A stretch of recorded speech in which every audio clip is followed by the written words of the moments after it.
رمضان کا مبارک مہینہ یہ تو 11 مہینے کی غفلتوں کو دور کرنے کے لیے، اور رمضان مبارک کا مہینہ یہ 11 مہینوں کے گناہوں کو بخشوانے کے لیے، 11 مہینے کی عبادت، 11 مہینے کی سخاوت ایک طرف، اس مہینے کی عبادت اور سخاوت ایک طرف۔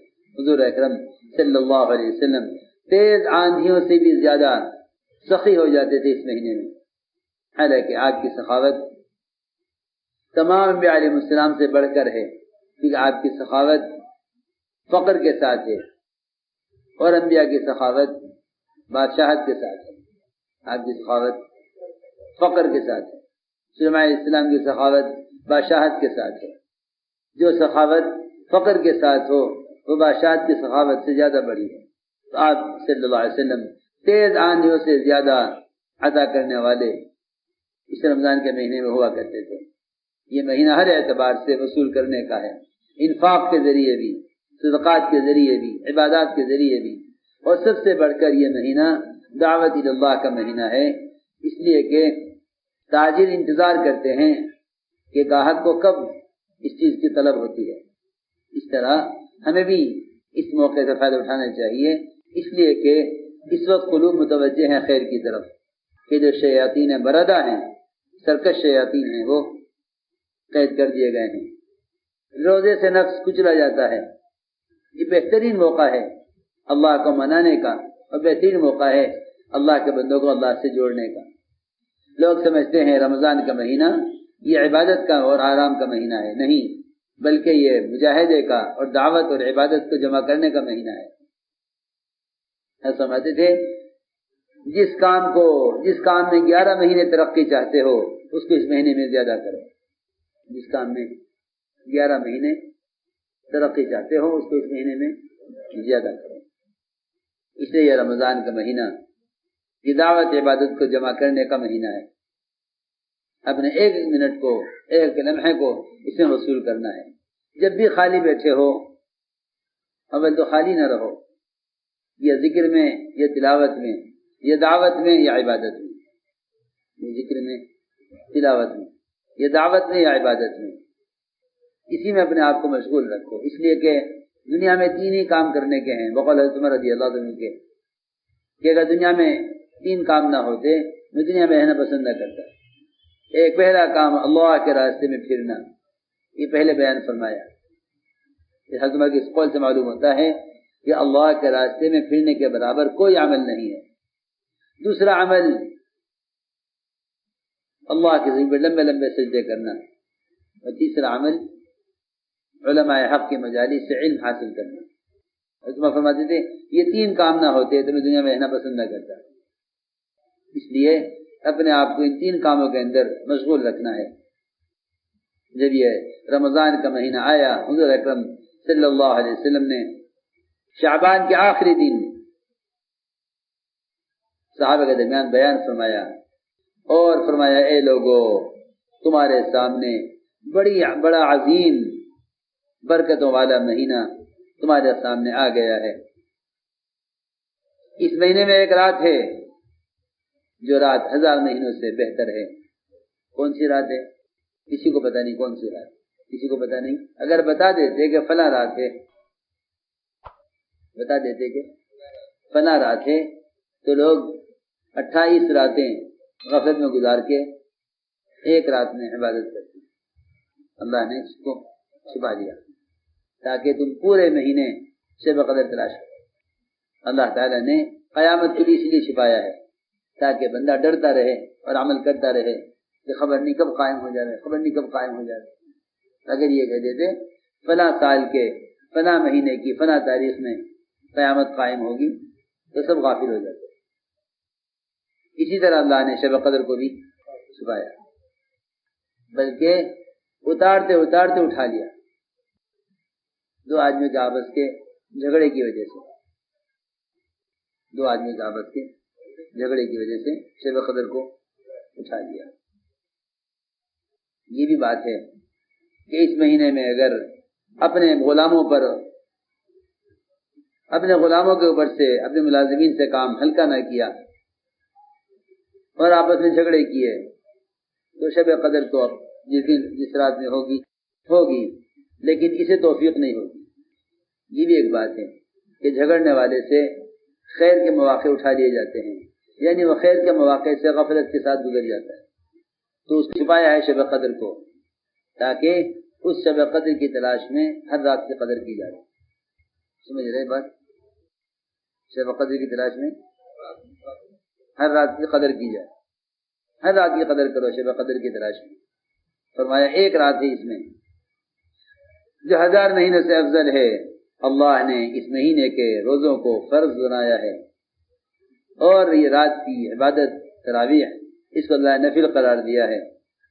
جو آدمی اس مہینے میں کوئی بھی عمل خیر کرے گا وہ ایسا ہے گویا اس نے اس کے علاوہ میں فریضہ ادا کیا ہے، ثواب کے اعتبار سے، درجے کے اعتبار سے نہیں. درجہ تو فرائض کے درجے کو نوافل نہیں پہنچ سکتی. اور جس نے فریضہ ادا کیا اس مہینے میں وہ اس کا اجر 70 فرائض کے برابر ہے، 70 فریضوں کے برابر ہے. اور یہ مہینہ صبر کا مہینہ ہے، یہ مہینہ صبر کا مہینہ ہے، اور صبر کا بدلہ جنت ہے. یہ مہینہ صبر کا مہینہ ہے. یعنی لوگ سمجھتے ہیں صبر کا مطلب یہ ہے کہ پیٹ اور پیٹ کی خواہش کو پورا نہ کیا جائے، پیٹ اور پیٹ کی خواہش کو پورا نہ کیا جائے. اتنی بات نہیں ہے، بلکہ ہر خواہش کو، زبان کی، آنکھوں کی، کانوں کی، جس عضو کی بھی خواہش ہو اس خواہش کو دبایا جائے. یہ صبر ہے. ورنہ لوگ روزہ رکھ رہتے ہیں، غیبت کرتے رہتے ہیں، وہ سمجھتے ہیں کھانے پینے سے روزہ ہے. حالانکہ کھانے پینے سے باز رہنا تو فاقہ ہے. کھانے پینے سے باز رہنا، کھانے پینے سے باز رہنا فاقہ ہے، روزہ نہیں ہے. کھانے پینے سے باز رہنا فاقہ ہے، روزہ نہیں ہے. روزہ تو ہر اس چیز سے باز رہنا ہے جسے اللہ نے روکا ہے. اس لیے روزے کو صبر فرمایا، اور صبر کا بدلہ جنت ہے. اور یہ مہینہ ایک دوسرے کے کام آنے کا، غمخواری کا، اور یہ وہ مہینہ ہے جس میں مومن کے رزق کو بڑھا دیا جاتا ہے. جو اس مہینے میں کسی کو روزہ افطار کرا دے یہ اس کے گناہوں کی بخشش کا ذریعہ ہے، اور جہنم سے اسی گردن کی آزادی کا عمل ہے. اور اس کے لیے اتنا ہی اجر ہوگا جتنا اجر روزے دار کے لیے ہوگا، اس کے اجر میں سے کوئی کمی نہیں کی جائے گی. صحابہ نے کہا یا رسول اللہ، ہم میں سے ہر ایک کے پاس اتنا مال کہاں ہے کہ وہ کسی روزے دار کو پیٹ بھرائی افطار کرا دے؟ فرمایا نہیں، اللہ یہ اجر اس کو بھی دے دیں گے جو کسی روزے دار کو ایک کھجور سے افطار کرا دے، یا ایک گھونٹ پانی کا پلا دے، یا ایک لسی کا گھونٹ کسی کو پلا دے، اللہ اس کی مغفرت فرما دیں گے. یہ مہینہ کہ اس کا پہلا عشرہ رحمت ہے، درمیانہ عشرہ مغفرت ہے، آخری عشرہ جہنم سے آزادی کا ہے. جو اپنے غلاموں سے اس مہینے میں کام کو ہلکا کریں گے اللہ ان کی مغفرت کریں گے، انہیں بھی جہنم سے آزاد کر دیں گے. اس مہینے میں 4 کام زیادہ کیجو، اس مہینے میں 4 کام زیادہ کیجو. 2 کام تو وہ ہیں جس سے تمہیں رب کو راضی کرو گے، اور 2 کام وہ ہیں جس کی تمہیں سخت ضرورت ہے. وہ 2 کام جس سے تمہیں رب کو راضی کرو گے وہ تو لا الہ الا اللہ کی گواہی دینا ہے اور اللہ سے استغفار کرنا ہے. اور وہ 2 خصلتیں جس کی تمہیں سخت حاجت اور ضرورت ہے وہ اللہ سے جنت کا سوال کرنا اور جہنم سے پناہ مانگنا ہے. جو کسی روزے دار کو ایک گھونٹ پانی پلا دے اللہ اس کو میری حوض کوثر سے ایسا پانی کا گھونٹ پلائیں گے کہ جنت میں داخل ہونے تک پیاسا نہیں ہوگا. آپ نے فرمایا مغرب کی نماز کے قریب آپ نے خطبہ دیا صحابہ میں، بہت مختصر خطبہ دیا. فرمایا کہ رمضان تمہارے سامنے آ گیا ہے، تم آگے بڑھ کر اس کے استقبال کرو. فرمایا کہ اس کی پہلی رات ایسی ہے کہ اہل قبلہ میں سے کوئی ایک بھی باقی نہیں رہے گا مگر اللہ اس کی مغفرت فرما دیں گے. رمضان کی پہلی رات میں تمام مسلمانوں کی مغفرت کر دی جاتی ہے.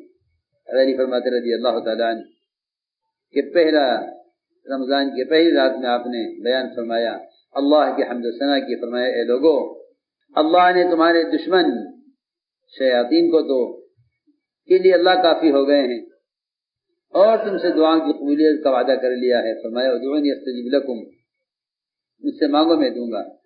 فرمایا غور سے سنو، اللہ نے ہر سرکش شیطان پر 7 فرشتوں کو مسلط کر دیا ہے، اور یہ شیاطین ان سے چھوٹنے والے نہیں ہیں جب تک رمضان کا مہینہ پورا ہو۔